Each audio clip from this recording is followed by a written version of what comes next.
Hello बच्चों, let's see this question and this is a assertion और reason based type of question जिसमें आपको assertion और reason दिया हुआ है और इसके ये चार ऑप्शन हैं। इन चारों में से कोई सा एक ऑप्शन आपको मार्क करना है।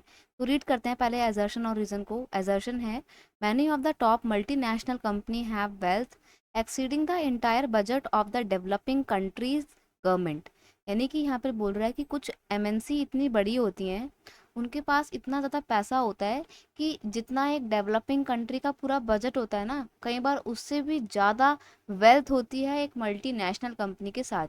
इसको आप ऐसे समझ सकते हो कि कोई एक बहुत छोटा सा देश है, जैसे कि हम मान लेते हैं अफ्रीका का देश है केन्या। ठीक है, केन्या एक गरीब देश है।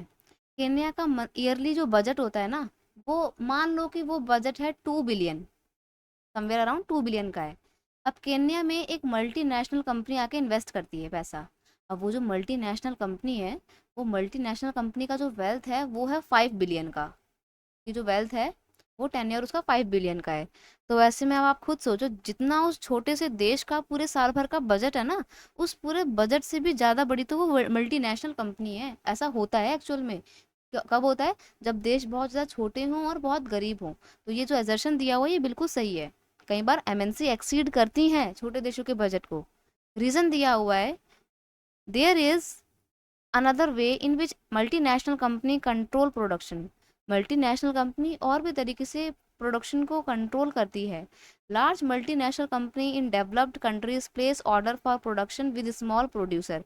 जो बड़ी बड़ी मल्टीनेशनल कंपनी होती हैं, वो छोटे प्रोड्यूसर्स के साथ में अपना डील करती हैं, उनको ऑर्डर देती हैं और अपना प्रोडक्शन करवाती हैं। ये भी बिल्कुल सही है। लेकिन क्या आप यहाँ पर देख रहे हो दोनों के बीच में कोई रिलेशन है क्या? बिल्कुल नहीं है यहाँ पे कोई रिलेशन। यहाँ पर बात हो रही है बजट की, यहाँ पर बात हो रही है प्रोडक्शन की। तो दोनों स्टेटमेंट बिल्कुल सही हैं, लेकिन कहीं ना कहीं दोनों के बीच में लिंक नहीं है। तो हम यहाँ पर ये कह सकते हैं कि both assertion and reason are true and reason is not a correct explanation of assertion. That is why option B is your correct answer. I hope you understood it well. Best of luck.